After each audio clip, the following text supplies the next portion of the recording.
મેશ્વો નદીમાં 6 કરોડના ખર્ચે બ્રિજ બનાવ્યો તો સરકારે આજથી લગભગ 5-6 વર્ષ પહેલાં, પણ ત્યાર પછી વર્ષથી ચાલુ પાણી બ્લાસ્ટિંગ નહોતું થતું, તો પાણી થતું હતું. અત્યારે બ્લાસ્ટિંગ ચાલુ કર્યું છે એપોલો ક્વોરીવાળાએ, તો પાણી બધું અંદર ઉતરી ગયું છે અને અંદર તો લકટ્ટર રમે એવું થઈ ગયું છે. એકદમ કોરું દાખપોર, એકદમ દુષ્કાળ પડ્યો એ ટાઈપનું પાણી બિલકુલ છે જ નહીં. તો અમારા આજુબાજુમાં જે બી પાક વાયા હતા મેશ્વો નદીના કિનારેથી, એ બધા છેલ્લા 2 પાણીના કારણે સુકાઈ ગયા છે. હું તાજપુર કેમ્પનો રહેવાસી છું અને આ ચેક ડેમ અમારી ગામમાં બનાવેલો છે અને આજુબાજુ આવેલી કોરીના ઉદ્યોગના લીધે એપોલો કોરીમાં બ્લાસ્ટ કરતા ખોણમાં આ ચેક ડેમનું પાણી બધું જતું રહ્યું છે. સાબરકાંઠાના તલોદ તાજપુર કેમ્પ નજીકથી પસાર થતી મેશ્વો નદીના દ્રશ્ય છે કે જ્યાં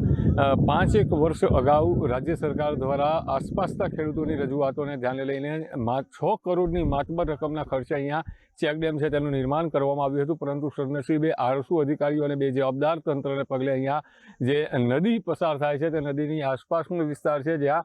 મોટા પ્રમાણમાં લીજો આવેલી છે અને લીજોની અંદર બ્લાસ્ટિંગ થવાને પગલે આ ચેક ડેમ છે તે અત્યારે સૂકો ઘાટ બન્યો છે. જે પ્રમાણે આસપાસના ખેડૂતોના કૂવા બોરના જે જળસ્થળ ઊંચા લાવવાના હોય અને ઢોર ઢાંખરને પીવા માટેના પાણીનો અહીંયા ઉપયોગ કરવામાં આવ્યો હોય તે સંપૂર્ણ અત્યારે ખેડૂતો માટે નિષ્ફળ સાબિત થઈ રહ્યું છે. કહી શકાય કે જે પ્રમાણે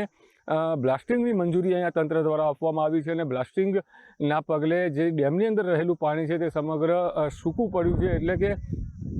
ડેમ સૂકો ઘાટ થયો છે, જેને લઈને જે ખેડૂતો દ્વારા રજૂઆતો કરવામાં આવી છે, પરંતુ રજૂઆતોને કોઈપણ પ્રકારે ધ્યાને ન લેવાતા હાલ ખેડૂતોમાં ભારે રોષ જોવા મળી રહ્યો છે. 6 કરોડ જેટલા ખર્ચે તૈયાર કરવામાં આવેલો ચેક ડેમ અત્યારે ઉનાળાની ઋતુમાં સૂકો ઘાટ બનતા ક્યાંક ને ક્યાંક પશુપાલકો સહિત ખેતી માટે ખેડૂતોને પાણી માટે વલખા મારવાના દિવસો આવ્યા છે. ખેડૂતોની એક જ માંગ છે કે આ બેજવાબદાર તંત્ર જાગે અને જે રજૂઆતો કરવામાં આવી છે તે રજૂઆતોને ધ્યાને લઈને જે જવાબદાર વ્યક્તિઓ છે તે લોકોની સામે કાર્યવાહી કરવામાં આવે. ચિરાગ